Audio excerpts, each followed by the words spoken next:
You're listening to Smart to Death Radio. Hey everybody, it's the interview queen Alicia Toot here, and you are currently listening to and obviously enjoying Queen's Court.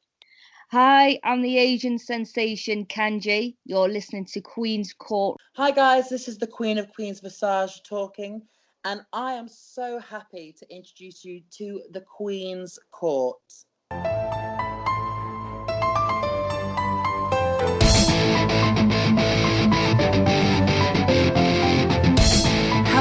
Hello, my dear ones, and welcome to the birthday episode. Queen's Court turns 1 with your girl, the Queen of Any.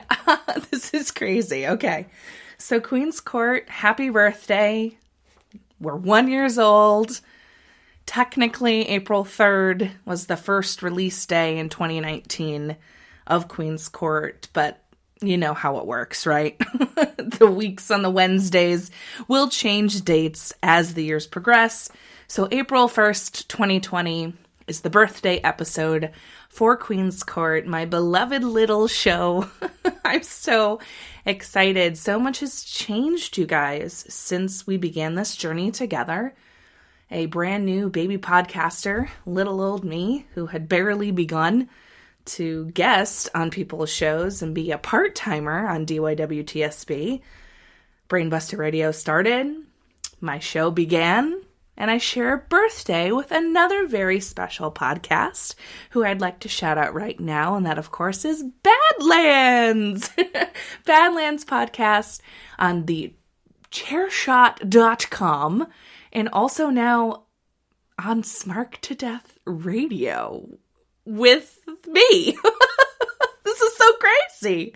Smart to Death Radio, of course, is Smart to Death, Mr. Warren Hayes, Mags with Badlands and Why We Watch and 5 Rounds Pod, JPQ's No Particular Angle, and myself. But Magsy and Paul, of course, of Badlands share a birthday with me. We were baby brand new podcasts, and now here we are 1 year later. So happy birthday to Badlands as well. So much has changed. A lot. Well, a lot has changed. So much has changed. I feel like I've gone through a little evolution. The show has changed since its inception. The way that I do things is different. The way I speak is different a little bit. You know, I don't know, you guys. It's very humbling for me to sit down here today and think about how it all began, where my mindset was at this time, and really just be so proud of the community I've been able to cultivate, the show that I'm super proud of to bring to you every single Wednesday, as still one half of the hashtag Queen of Pup Connection on Wednesdays we wear purple. I'm so humbled by that, and I'm also humbled by the people that I've met and the relationships I've made and the friendships I have and get to experience every day, and my growth with not only Queen's Court, but Wrestling Twitter and DYWTSB. And oh, you guys, I'm so thankful for this entire journey. And, you know, we're just getting started. We're 1 year in, and I'm excited for for what's to come in 2020, even though 2020 is weird and definitely not the year that we anticipated it would be when it began back on January the 1st. So, 2020 stressing me out, but what can we do, right? We're going to do the best we can. We're going to put one foot in front of the other. We're going to keep social distancing. We're going to keep everybody we love safe. We're going to keep ourselves safe, everyone healthy. That's the goal. And our wrestling landscape has changed so much, but what hasn't changed is the sense of community. And that's something I'm super proud of.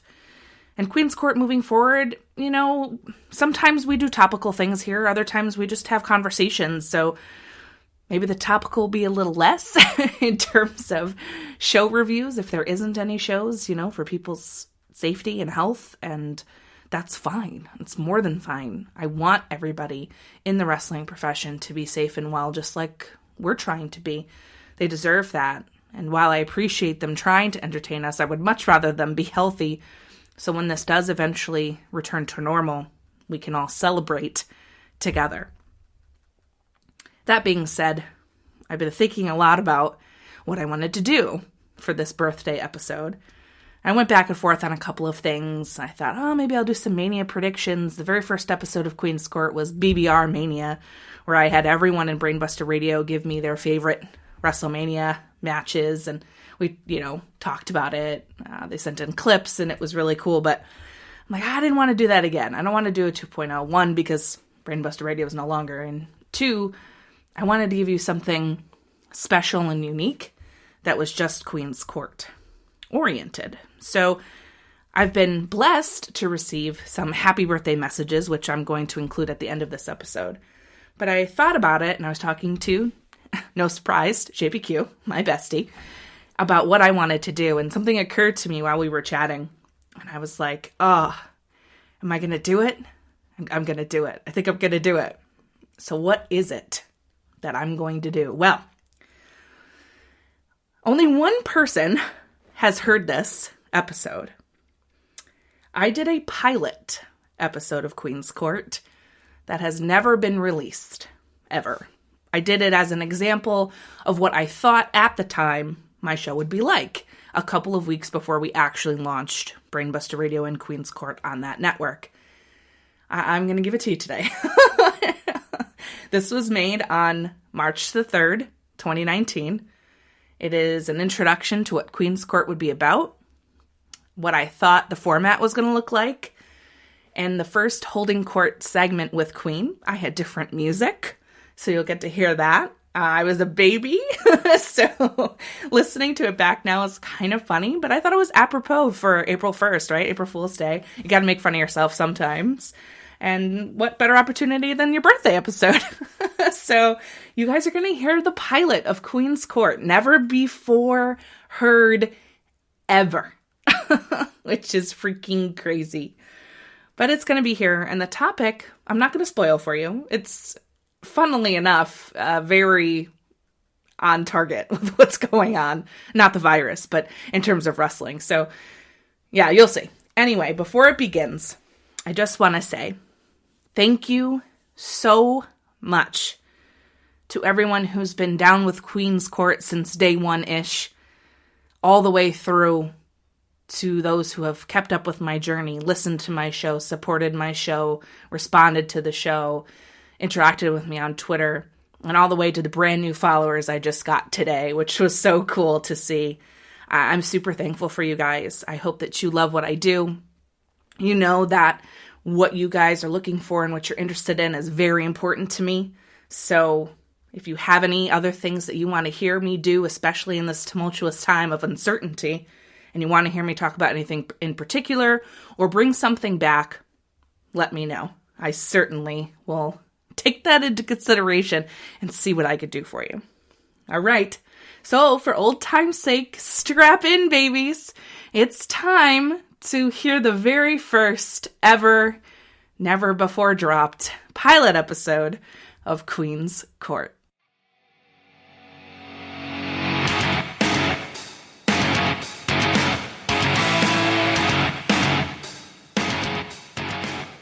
Hey everyone, welcome to this week's episode of Queen's Court with your girl, the Queen of NE, right here on Brainbuster Radio.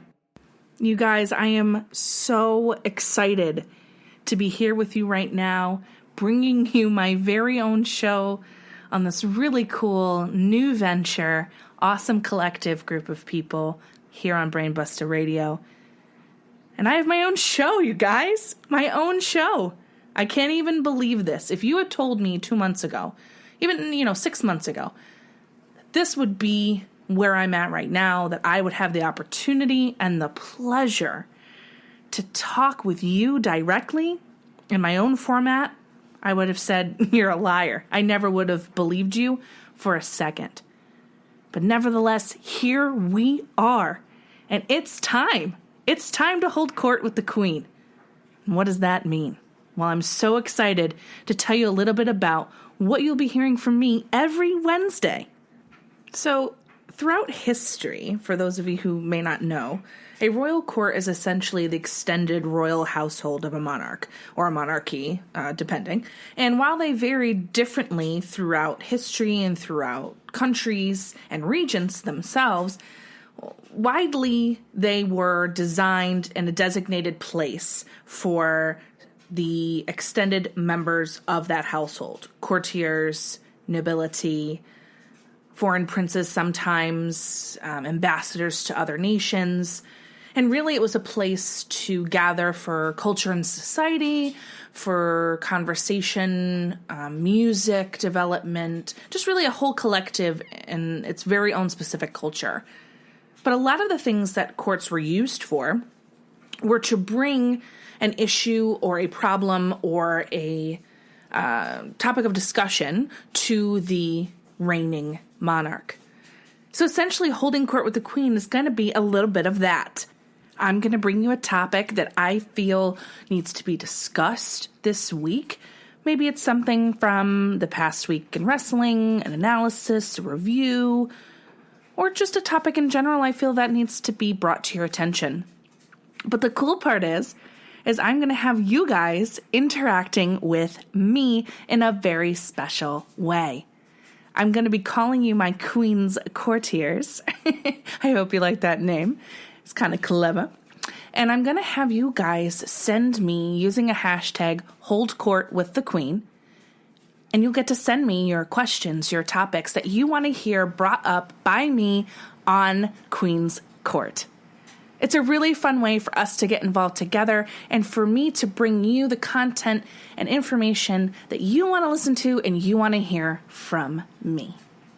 I think one of the best parts about being a wrestling fan is being a part of this wrestling community. And what better way to kick off this new collective of podcasters, content creators on Brainbuster Radio than to get you, the listeners, directly involved. You'll get a couple other little things from me throughout the show, but I'm going to leave that as a surprise. As I always say, yes, it's great if I can tell you, but it's better if I can show you. So without further ado, I bring you the very first segment of Holding Court with Queen.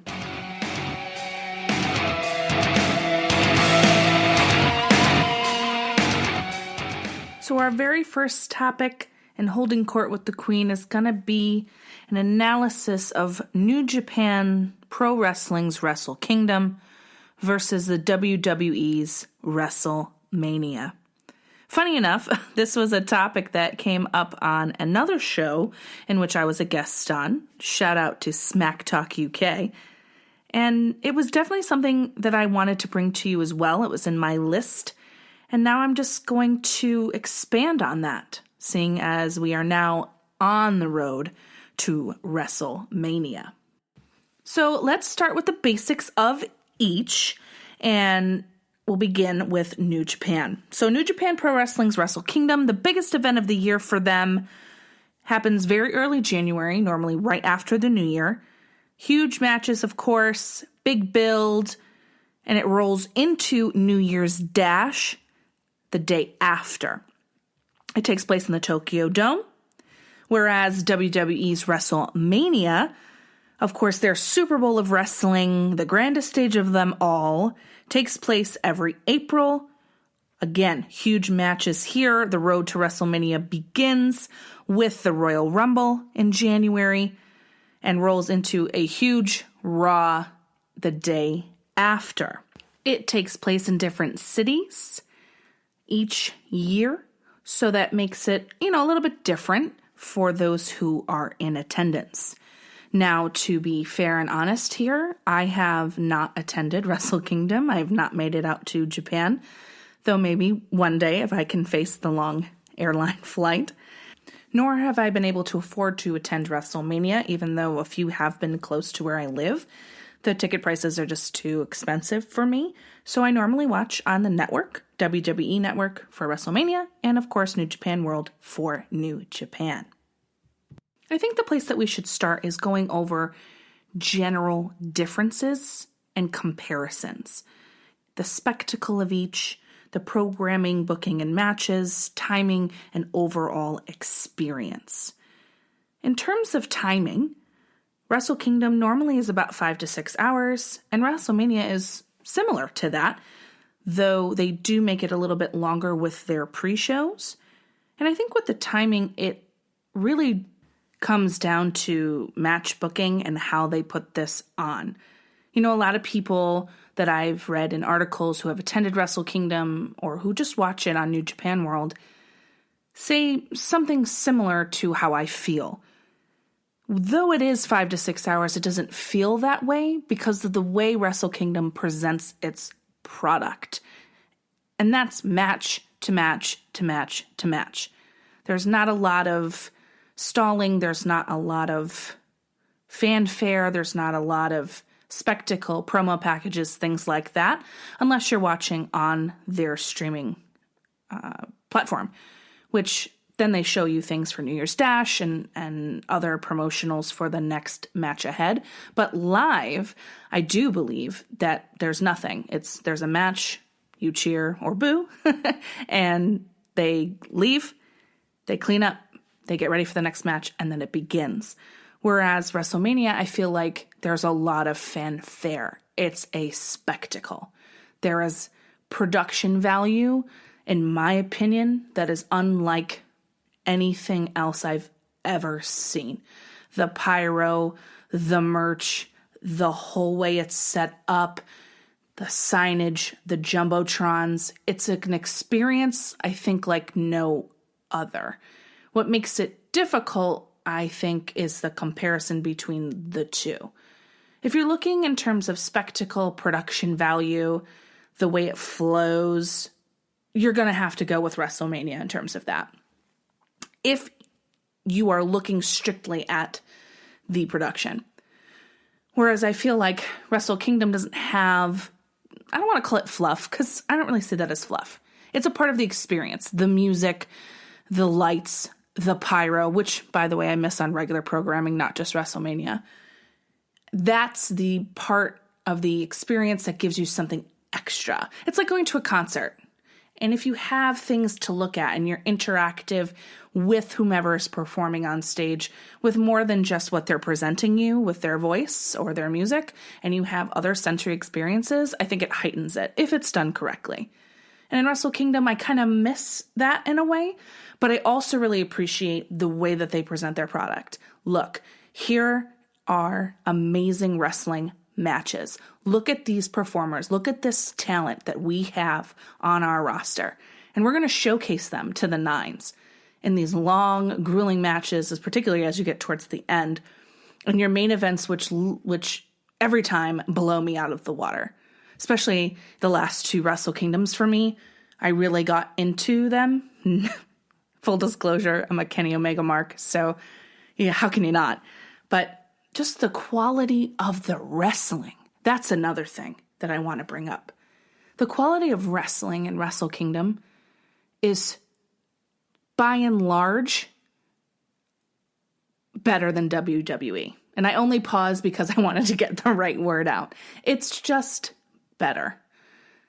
The wrestling matches, the way that they present it, there's no gimmicks, there's no harken back to legends, which I understand, by the way, is what you need at WrestleMania. Who doesn't love a Triple H entrance when he comes out in his crazy costumes? And The Undertaker, less so now in the last 5 years, I'd say. But before then, when you hear that music, it's just, there's something else. But the wrestling that you get at Wrestle Kingdom far outweighs what's presented at Mania, in my opinion. And look, I'm not saying that there aren't talented wrestlers performing at WrestleMania. That's not the case. There absolutely are. I just feel like the hard-hitting, strong-style wrestling that we get to see at Wrestle Kingdom is so vastly different from what is presented to us at Mania. Yes, they're big matches. Yes, they're for the big titles. Yeah, they're rarely talented. But I don't get the same wrestling love that I get when I watch Wrestle Kingdom. And that's the difference, I think, between hardcore sports entertainment that is WWE and, yes, sports entertainment in New Japan, but it's more focused on the actual wrestling quality of the match itself, which I think adds so much more to the experience. But Mania is Mania. No ifs, ands, or buts about it. This is the biggest wrestling sports entertainment company in the world. Nothing will surpass the level of insanity that is WrestleMania. All you have to do is look at the ticket prices for resale right now. Thousands of dollars to sit on the floor. Why is that? People buy in to WrestleMania and people buy in to the WWE, especially for casual fans who just watch WWE programming, which is great, and I think that's wonderful.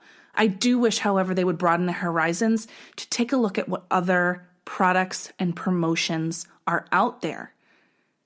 I've also been super impressed by the English commentary that has been presented at Wrestle Kingdom. And I know for a lot of people, listening to Japanese commentary is hard, especially if there isn't any subtitles because you're not quite sure what's going on. But the English commentary option that I feel has come to the forefront more so in the past few years is a wonderful thing. It allows me to watch a program that I normally wouldn't be able to understand in my language. And I love that about the WWE as well. And I feel like they really get that. There are announced table teams in so many different languages broadcast on the network, and you can tune in your language. It's amazing. And that's a very important aspect. I feel like commentary really adds to these matches. Without hearing it, sometimes I lose a little bit of the fun. Having attended several live events for WWE, Ring of Honor, and even local indie promotions in towns near me and states near me, I miss that in my ear a little bit when I see it. Yeah, I'm watching the live wrestling and it's great, but I love knowing what are these moves that they're using and what's the story behind it, especially if I don't know a lot of them, which as I got into New Japan over the last few years was critical for me. Thank God for wrestling Twitter, and thank God for the podcasts I listen to and the YouTube shows I stream and watch, because they really were able to help me understand the names, the pronunciation, the moves that they use, their storyline, and all of this wonderful information that I wouldn't have really gotten otherwise without English commentary and without the platforms that I mentioned already. So what does it come down to, I guess, is where I'm going with this. They're two totally different experiences, Wrestle Kingdom and Mania. And while I don't think I can pick a favorite because I love them both in different ways, I really feel like the quality of wrestling is leaps and bounds better at Wrestle Kingdom, but the quality of production value is unparalleled at WrestleMania. And those two shows are the pinnacle of wrestling for the year for me, but they're not my favorite pay-per-views. Isn't that funny? They're just not. I really like them both a lot, but they're not in my top favorite. For New Japan, I really love their G1 Climax. I think that's probably my favorite thing. I'm really into tournament wrestling, so there's a reason for that. But for the WWE, I love the Royal Rumble usually, and I also love TLC matches, particularly the ones from the olden days when we weren't in the PG era. I generally like those more than I like WrestleMania. I'd say WrestleMania is in my top 5 favorite pay-per-views of the year just because it's Mania. I mean, what's better than that, you know? But it's not to say that there aren't other pay-per-views throughout the year that I value more than Mania at times. Well, you know, when it's produced right and I don't get disappointed like I have been, especially this past year. New Japan hasn't disappointed me yet, so we're going to see about that. So the Queen wants to know, how do you feel, courtiers? Tell me. Wrestle Kingdom, WrestleMania, spectacle, straight wrestling. What do you like better and why? At me at Twitter or on Instagram. I'd love to hear your thoughts. It's time for the Jester and Crown of the Week. Now, the Jester of the Week, of course, is something, as you would imagine, that is either funny or needs to be called out. And the Crown of the Week is something that I feel needs to be highlighted and really given a smile from the Queen, a crowning achievement from me. So let's start with the Jester. The Queen's Jester of the Week goes out to all those people who think that Roman Reigns and WWE collectively are faking cancer. Screw you guys. This is garbage. I never want to hear this again. I can't even begin to tell you how upsetting it is to hear people saying that this is what they would do. Now, I don't want to say that it's an impossibility because, as we know in this world, anything is possible. But the fact that it's even brought up that this could be something that is fake is absolutely, unequivocally unacceptable. Period. Point blank. End of story. And now for the Queen's Crown. I want to shout out everybody, including our inspiration, Adam Page, the Hangman, for the Full Gear Challenge. Though I guess we also have to thank Cody too, because he's the one that told our beloved Hangman that he's not ready to be in full gear. The wrestling community has really come together around this challenge for all of us to better our health, both physically, but also mentally and lifestyle-wise. Dieting and exercise isn't just those two things. It's changing your mindset. It's mental as much as it is physical. And I love how we're all coming together and we are all uniting under this cause that we all want to live our best, healthiest lives. I myself have joined the Full Gear Challenge. I am not going to Double or Nothing, but that's okay. I'm still going to use Double or Nothing as my goal. I am, however, going to the G1 Supercard. It's in 30 days, so I'm going to see how many pounds I can lose before the G1 Supercard. So again, huge crown shout out with all the jewels on top to all of us doing the Full Gear Challenge. I wish you the best of luck. I'm here for you if you need some extra support, and God knows I'm going to need the same. And now it's time to close out the show with a question from one of my Queen's courtiers that I received via email, which is xthequeenofne@gmail.com. And the question was, if I could poach any two superstars from the WWE into AEW, who would I choose and why? A big shout out to Oliver for this question. Oliver, so this is loaded for me. You know how much I love AEW, and if you don't, now you do. If there were two people that I could take, oh my gosh. Okay, so I've thought about this a little bit. I want to take one woman and one man. So I really want Zack Ryder. And the reason for that is I feel like he's criminally underutilized in WWE. And I feel like AEW would give him such a platform to shine. They need somebody like a Zack Ryder, in my opinion, on their roster. And as for women, at this point, because they're criminally underusing my girl Asuka, send her over. That's it. Leave that title behind, girl. Head to the AEW and they will hook you up. I'm just saying. Realistically, though, that's probably not going to happen. So I'm probably going to have to choose another female, in which case I will have to go with Chelsea Green. Hey, she's with Zack Ryder. Why not? Send her over there. I think that would be really cool. All right, fam, that brings us to the close of the first ever Queen's Court. I'm dying to know what you guys think.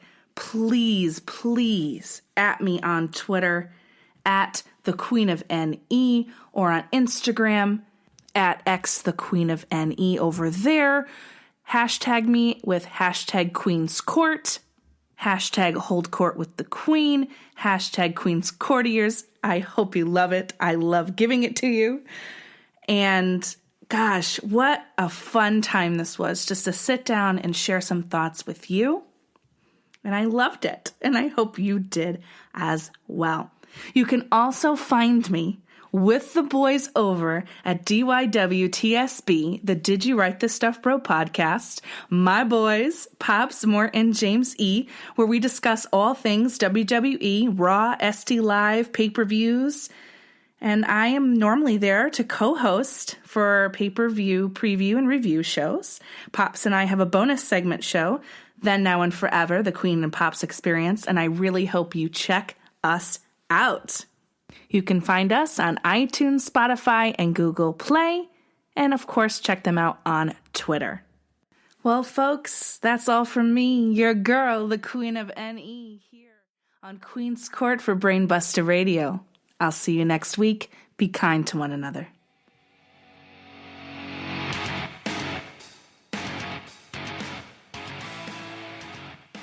I hope you enjoyed that pilot episode of Queen's Court. Good golly. It's really weird to listen back to that. But anyway, I want to say thank you very much to everyone who sent in some audio files and well wishes for Queen's Court's birthday. And I'm going to attach those here right now.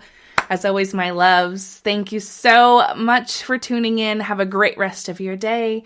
And as I said back then, hasn't changed in a year. Please be kind to one another.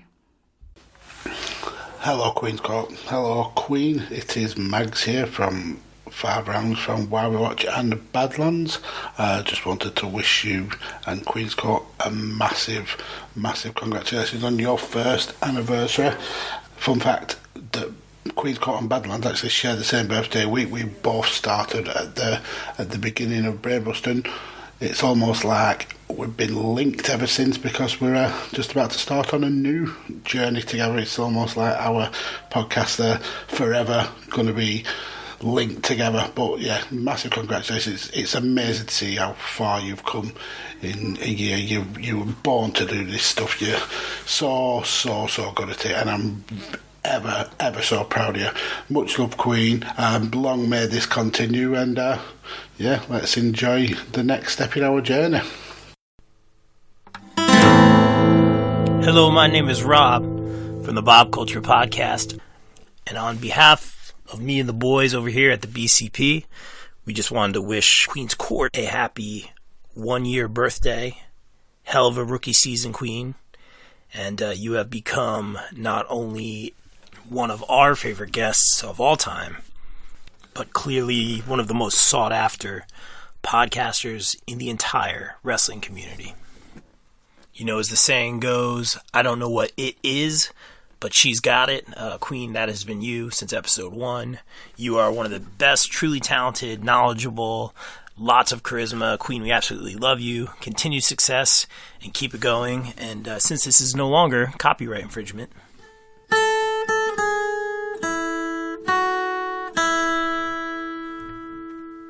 What's going on, everybody? It's the Texas gentleman Tanner Pruitt from Headlock Talk, and I just want to reach out and give a extra special happy birthday to the Queen of NE and Queen's Court. I'm kind of at a loss for words, to be quite honest with you, because if it weren't for the Queen of NE, we would certainly not be anywhere close to where we are now in terms of our podcasting careers. Steven and I, she was one of the first people to really kind of give us a shout out on Twitter and make us I guess give us a platform, really. Being on Queen's Court for the first time was an awesome experience for both Steven and I. And I have the utmost respect for Queen.